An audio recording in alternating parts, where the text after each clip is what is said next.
important to say that during the 80s I was living in Germany, and during 10 years I was hearing that in many countries Jesus and Mary were appearing, but I didn't see that the science was trying to give an answer to this. For this you saw that Father Peter said it could be a fraud, it could be this, it could be this. Important for science is to say, is it or it's not?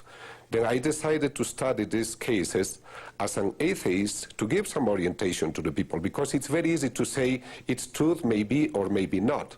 It's important to say to the people the truth. And the truth showed me that there is a spirit, that these miracles are happening, and now I believe in this spirit. Thank you and so in these much. Cases also. Muchísimas gracias for your intuition and your guidance. Thank you, Dr. Castañón. Thank you very much. Michael's investigation uncovered other so-called signs from God as well. Our next story involves the testing of a statue of Jesus Christ in Bolivia. The claim is straightforward, that the statue on its own bleeds. Now, this is a live shot of that statue.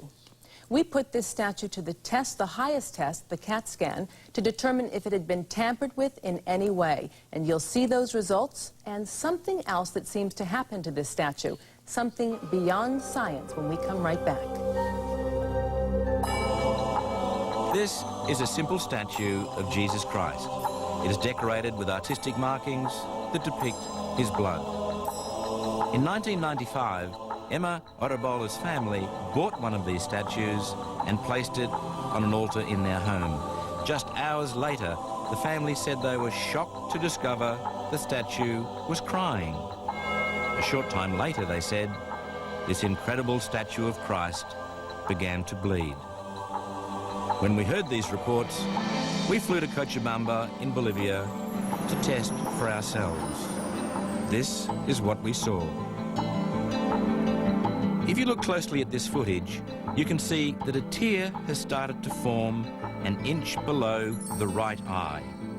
The tear moves slowly down the cheek and eventually falls.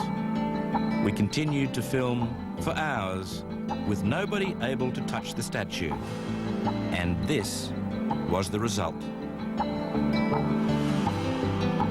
Inexplicably, the statue began to bleed. We now had our first major forensic challenge. If this was not a fraud, then where was this blood coming from? Whose blood was it? Was it human? And what of the DNA? What would that reveal?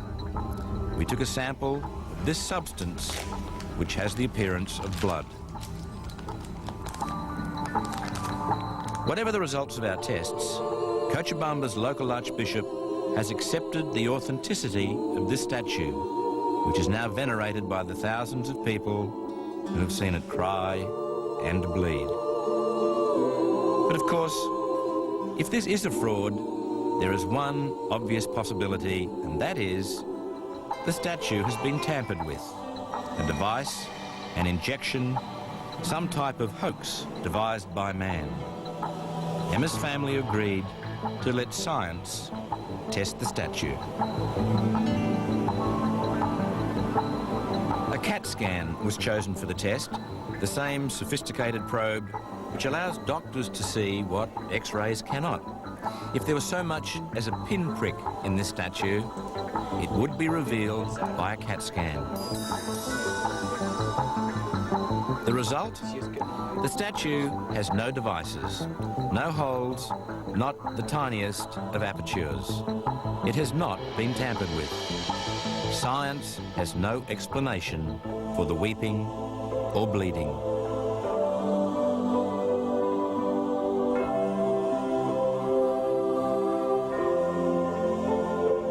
Since it began to bleed, the face has changed. It now appears etched with the suffering of a man dying in extreme pain. Today, it is hard to believe this statue was once an exact replica of the one you see on the right of the screen. The eyes no longer look like plaster, but indicate the reality of a tortuous death. Now it's time to test the blood from this tortured face.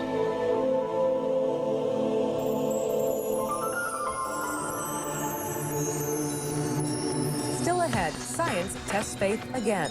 What is the source of the blood dripping from the statue of Jesus? Is it human?